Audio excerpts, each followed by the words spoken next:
Menteri Perhubungan Budi Karya Sumadi mengatakan pembangunan bandara baru bertaraf internasional di ibu kota negara Kalimantan Timur dimulai pada akhir 2021 mendatang.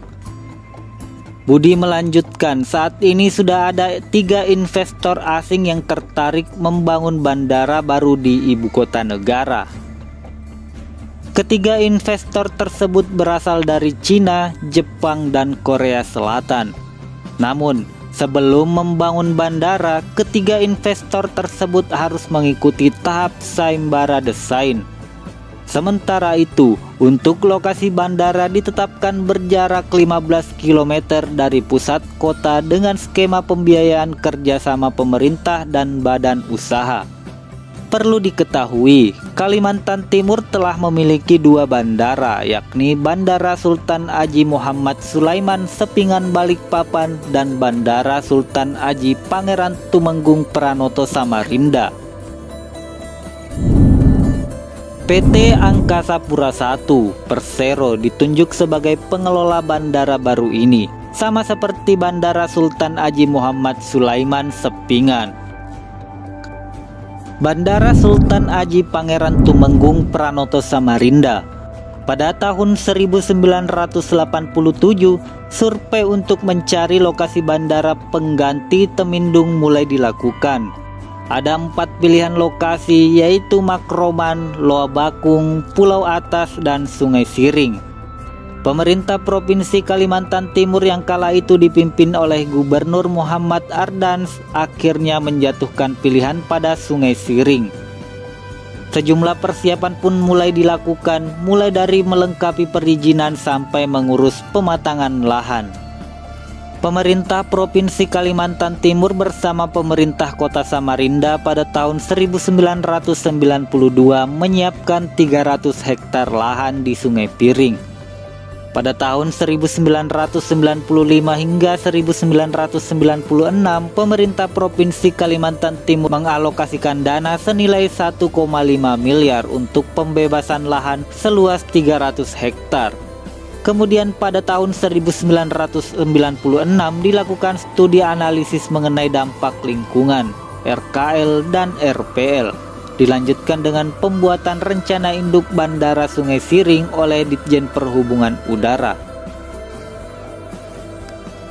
Proyek ini sempat tersendat akibat sengketa antara pemerintah Kota Samarinda dan kontraktor bandara waktu itu, PT NCR. Kemudian proyek bandara diambil alih oleh Pemprov Kalimantan Timur.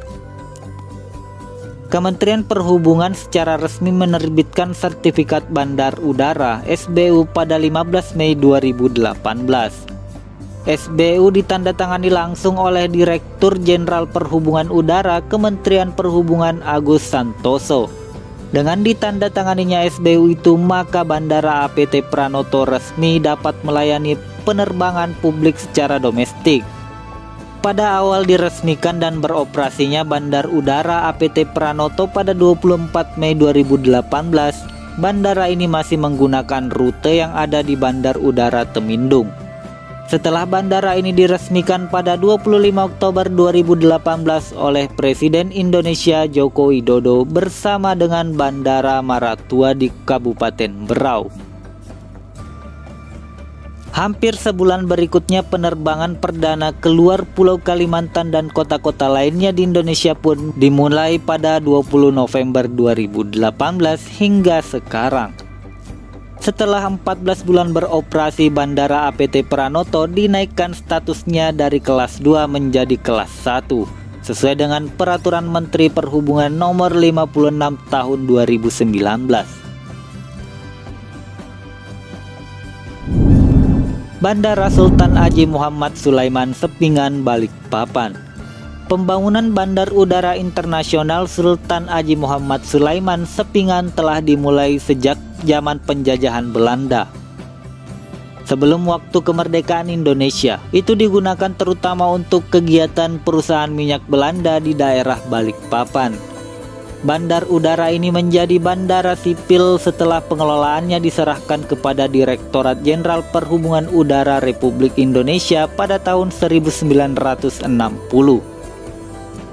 Bandar udara ini akhirnya dikelola oleh Perum Angkasa Pura I, sekarang PT Angkasa Pura I, sesuai dengan Peraturan Pemerintah Nomor 1 pada tanggal 9 Januari tahun 1987.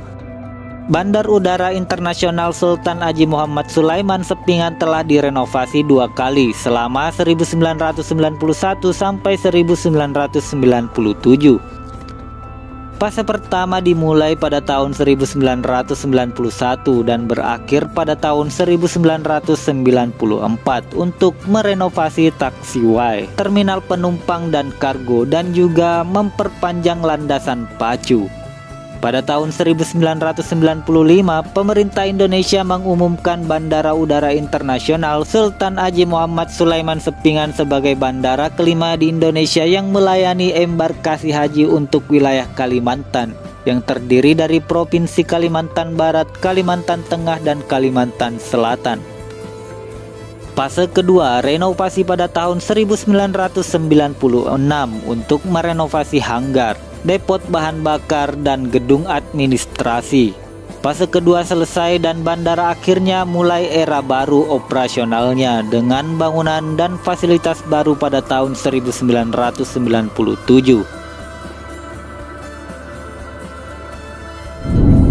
Sedangkan bandara ketiga merupakan bandara baru yang akan dibangun di Kalimantan Timur.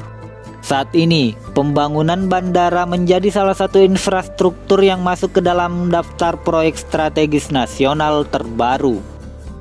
Proyek pembangunan bandara di era Presiden Joko Widodo yang menjadi prioritas tidak terlepas dari terbitnya sejumlah aturan yang dimaksudkan untuk mempercepat pelaksanaan proyek strategis nasional sejak tahun 2016. Aturan yang mengatur PSN diantaranya Peraturan Presiden Nomor 3 Tahun 2016 tentang percepatan pelaksanaan proyek strategis nasional sebagaimana telah diubah beberapa kali. Terakhir dengan Peraturan Presiden Nomor 109 Tahun 2020 tentang perubahan ketiga atas Peraturan Presiden Nomor 3 Tahun 2016 tentang percepatan pelaksanaan proyek strategis nasional. Regulasi tersebut lebih dikenal dengan sebutan Perpres 109/2020 tentang percepatan pelaksanaan proyek strategis nasional. Artinya, bagi yang masih bertanya mengenai Perpres Proyek Strategis Nasional 2021 yang masih berlaku, saat ini masih mengacu pada Perpres Proyek Strategis Nasional 2020 melalui Perpres 109/20. Praktis, list proyek strategis nasional 2021 tetap berpedoman pada aturan tersebut, termasuk di dalamnya memuat daftar bandara yang masuk proyek strategis nasional. Kementerian Perhubungan mencatat sejumlah Grand Plan atau kerangka rencana pembangunan infrastruktur transportasi udara di sejumlah wilayah di Indonesia.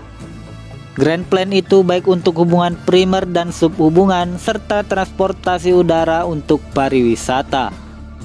Grand Plan Kementerian Perhubungan terkait pembangunan infrastruktur transportasi udara tidak terlepas dari posisi Indonesia sebagai negara yang memiliki konektivitas nasional dan internasional di sektor udara. Tercatat, ada 3 konektivitas yang dipunyai Indonesia, diantaranya konektivitas area, konektivitas logistik, dan konektivitas pariwisata. Karena itu, penggalakan pembangunan infrastruktur transportasi udara merupakan suatu keharusan. Kalau berbicara mengenai hubungan dan superhubungan di penerbangan tidak terlepas dari konektivitas nasional dan internasional. Setidaknya memiliki 3 hal. Pertama, konektivitas area, kedua konektivitas logistik, dan ketiga konektivitas pariwisata. Jika pembangunan bandara ini di ibu kota baru negara saat ini pun tidak terlepas dari konektivitas nasional dan internasional. Nah, itulah informasi terkait bandara internasional yang akan ada di ibu kota negara baru. Semoga memberikan informasi yang baru. Jangan lupa like, share, and subscribe serta nyalakan lonceng notifikasinya. Assalamualaikum warahmatullahi wabarakatuh.